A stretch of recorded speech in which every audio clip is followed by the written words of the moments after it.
Alright, hello citizens of the Nigelverse. It is Nigel once again, and this is going to be another wrestling review. So, I know I'm a week late, but thankfully because the year is not quite over yet, I made my deadline just in time. And speaking of deadline, it's time for NXT deadline. Or apparently it's just referred to as WWE deadline this time around, which is interesting to say the least. But nevertheless, of course, as always, I'm not a professional wrestling reviewer, analyst, or anything like that. Just a man who enjoys a good time, and I had a pretty good time with this show, with everything that went down. So let's see what went down. So if this is your first time seeing one of my reviews, welcome. If not, welcome back. But if you are indeed new here, we're going to go through, the entire match card, go match by match, and talk about what went down in each match, my enjoyment, stuff like that. So, without further ado, let's get right into it. And because I am a little bit tardy to the party, of course, first, thankfully we have some hindsight as to who some of this being put into place, recontextualize, what have you. So without further ado, let's get right into it. So starting first with the men's Iron Survivor Challenge, as Wesley, Javon Evans, Nathan Frazier, Ethan Page, and a mystery fifth person and battle it out to see who will be the Iron Survivor. Now, originally the fifth person was supposed to be Eddie Thorpe, but he was ruled not clear by General Manager Ava. So she selected a mystery fifth person, and then of course that person entered in last, and that starting off with the other four. I think they did really well. With each other. Ethan Page is coming in and getting two pinfalls on him, and one by Nathan Frazier, or like seconds into Ethan being in the match, and then later being pinned by the mystery fifth person. I promise we're getting to him, but yeah. So Ethan Page did absorb that, and I guess the story with Ethan Page is that he had, since losing the NXT Championship and losing a bit more and more, or kind of going into a downward spiral in a way. Bruised ego, some pun intended. I wonder how things will play out for Ethan Page. Is he getting called up to the main roster soon? We'll find out. But at last, the fifth mystery person is revealed, and it is Obafemi. The ruler is back after her losing the rematch for the NXT North American Championship to Tony D'Angelo, and so he is back. And a couple things I want to mention. For starters, love the camera shot when Obafemi's music plays. Before it cuts to him on the stage, you see the reactions of everybody in the ring as Obafemi is on his way down, coming down the ramp and everything. And you see Ethan Page throw Javon Evans out of the ring. To kind of feed him to Obafemi, but sure enough, Oba does make his way down, and immediately he gets the pin on Javon Evans, and Obafemi comes in like a house of fire. And when Obafemi is brought in, and him being the last person, and that's the other point I wanted to make.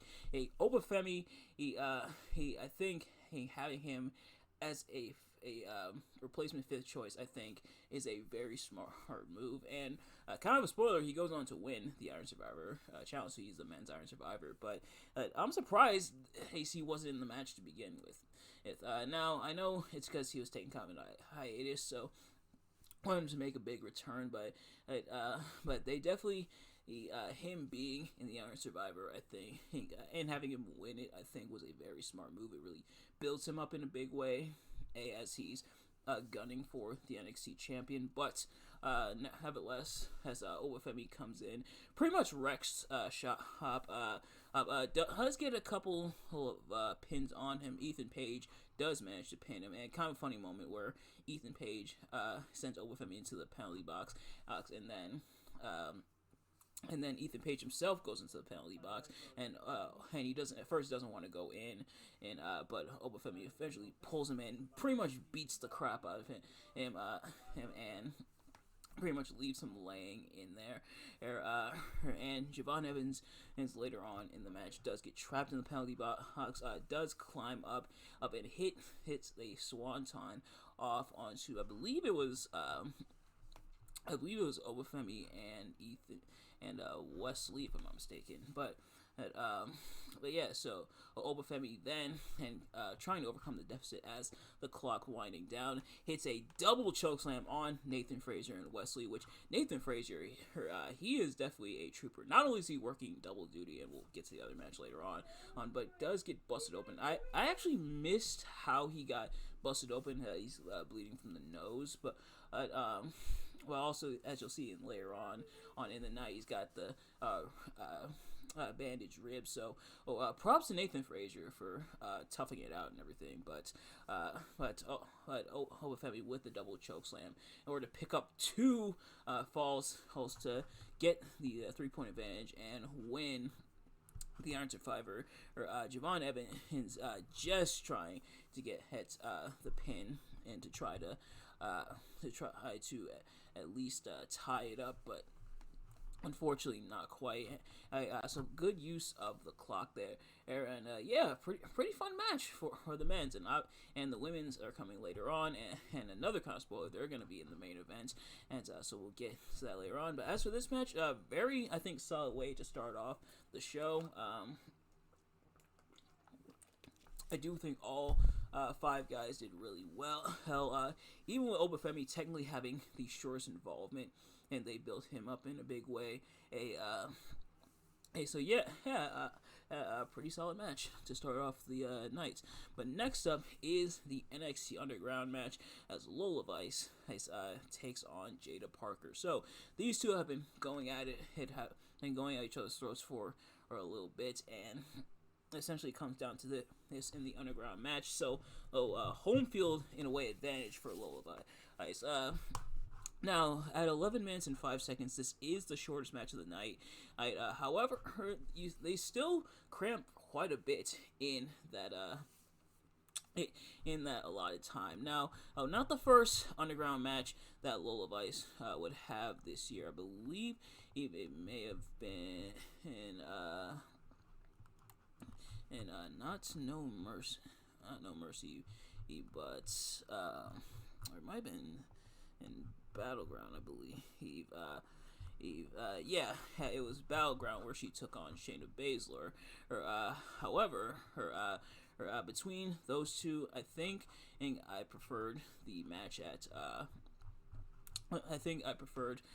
Battleground a bit more, but this one was still for the allotted time they were given, the 11 minutes. I think both still did really well. Jada more than able to hold her own against Lola Vice, and Jada, really awesome to see her coming into her own as of late. But ultimately, the brick that she used Lola Vice previously to beat her. This time backfires, and Lola Vice locks in. I believe she locked in the triangle. No, it was an anaconda hold. My apologies. He's to put Jada Parker to sleep, so she is knocked out. She TKO. So Lola Vice gets the win here. I think Jada Parker still looking relatively strong in defeat. I don't think this hurt her too much. Lola gets the win, so accomplishing both, and yeah, pretty good match. But then next up for the NXT Tag Team Championships, Nathan Frazier teams up with Axiom. Like I mentioned, Nathan Frazier is, pulling double duty on the night. He and Axiom defend the NXT Tag Team Championships against the my goodness, no quarter catch crew, that being Miles Bourne and Tavion Heights. So, cool. No quarter catch crew won the Battle Royal to be able to challenge for the tag team championships, and so they will challenge for these tag team championships here. As for this match was a lot of fun. Nathan Frazier didn't quite have as much involvement, but still being able to do his thing in the match. Like I said, once again, still a trooper. No court catch crew, especially Tavion Heights, looking very, very impressive. Like, if they had won the NXT tag team titles here, spoiler, they do not, but if they had, I don't think anybody would be mad at it. And I do like that this team is getting more of a focus, but ultimately, Nathan Frazier and Axiom, some incidental contact between the two. Nathan Frazier accidentally kicks Axiom. Which is kind of just par for the course for this matches. That being kind of trying to build the ascension between Axiom and Nathan Frazier, but ultimately they pull it together and are able to pick up the win here over No Court Cash Crew. This match was really, really solid. Like, if it wasn't for the 2 Iron Survivor matches, this probably would be match of the night, because this match was just a whole lot of fun, and sometimes that's okay. But next up for the NXT Championship, Trick Williams looks to whoop that Trick, and that Trick's name is Ridge Holland. And so, Ridge Holland and disbanded Chase U, and in the process became #1 contender for the NXT Championship. He did show the Visionette, and they showed they showed kind of the clip on NXT TV as well, but they replayed it for the pay-per-view / premium live event here of someone calling out to Andre Chase as he's packing up his stuff and about to leave. So I wonder how that will get resolved. But Ridge Holland vows to take over NXT, and they're really trying to put over this doom and gloom kind of feeling that, if Ridge Holland wins, everything's gonna be messed up, everything's gonna be bad. It's essentially Doomsday, so Trick Williams has to essentially repel Doomsday. This match was okay, for the most part. Not the, in terms of Trick Williams and his NXT title defenses, this one I think is kind of on the weaker end of things, but I think both guys still did relatively well. They did for the most part what they needed to do. Trick Williams getting caught up in the ropes and almost choking a very scary spot, which apparently was a work, but it still looked really scary. Hopefully it wasn't work. Hopefully Trick didn't actually get hurt there, but nevertheless, ultimately Trick Williams putting away Ridge Holland and to retain the NXT Championship. So technically, if you don't count the 2 Iron Survivor challenge matches, this one is the longest match of the night at 15 minutes. It's in 50 seconds, just 10 seconds shy of the 16-minute mark. But still, okay for the most part. So now that Trick Williams is the NXT champion, now that Oba Femi is the men's Iron Survivor, they are getting to feuding. Trick and Oba have already had a confrontation or two. But Eddie Thorpe felt like he should get an NXT title shot because he didn't get to be in the Iron Survivor, and pretty much go to Trick Williams into giving him the shots. And who's the one who attacked Eddie Thorpe? Well, it turned out to be nobody. Eddie Thorpe made the whole thing up. Eddie Thorpe was never hurt or injured, so he didn't have to go through the Iron Survivor. Now, that revelation that Eddie Thorpe was never attacked, it either means one of 2 things. Either A, hey, it's a very smart 4D chess move on Eddie Thorpe's part, and really smart development for the character to show he's kind of very smart and everything. Or the other, which I think might be the case, is they really didn't know how they wanted to resolve it. A lot of people were theorizing who could have attacked Eddie Thorpe. Was it Oba Femi? Was it The Rock after Aba got knocked down by Eddie Thorpe? Was it Shawn Michaels? But nope. Eddie Thorpe made the whole thing up. So I do like that they are kind of building him up there, but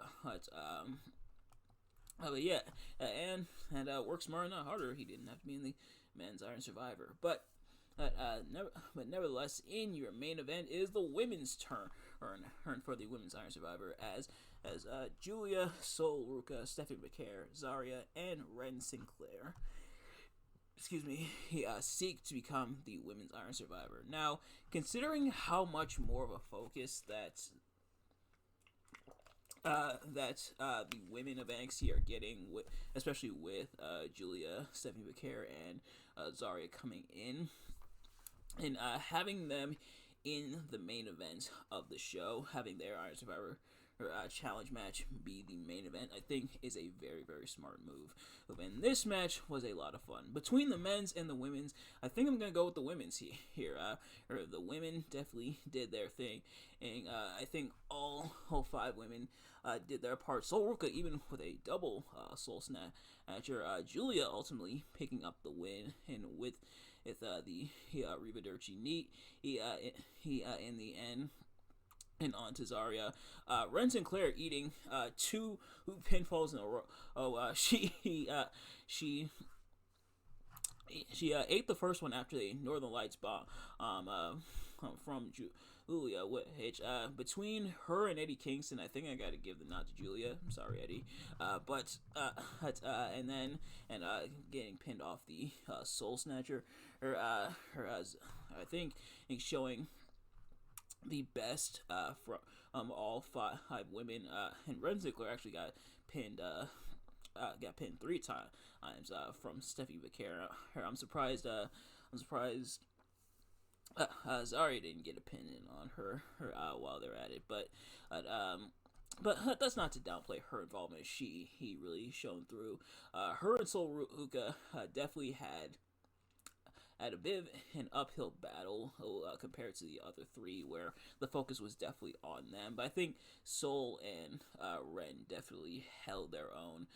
But seeing the involvement from Zarya and Stephanie McCare and Julia in the match was pretty impressive to see. And yeah, this match just a lot of fun. Julia getting the win, so he is now once again gunning for Roxanne Perez. And also worth mentioning, both the title matches, both the men's and women's, that being for the men's the NXT Championship and the women's the NXT Women's Championship, both will take place at New Year's Evil. So what will happen when that time comes, we will find out. But ladies and gentlemen, that is going to do it for this show and this review. Overall, pretty solid show, I must say. In terms of strongest and weakest match of the night, the strongest, I definitely got to go with the Iron Survivor matches, more specifically the women's. And I mean, both were really, really good, but the women's especially shone through. As for the weakest, is unfortunately I gotta go with the NXT title match. Compared to everything else, just wasn't as good as the other stuff. But in the meantime, that is going to do it for this review. Thank you all so much for watching. I hope you enjoyed.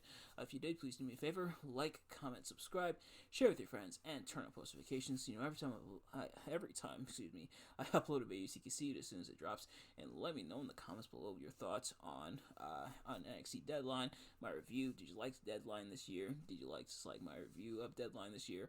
Or let me know. Thank you all so much for watching. I will see you guys later. Peace.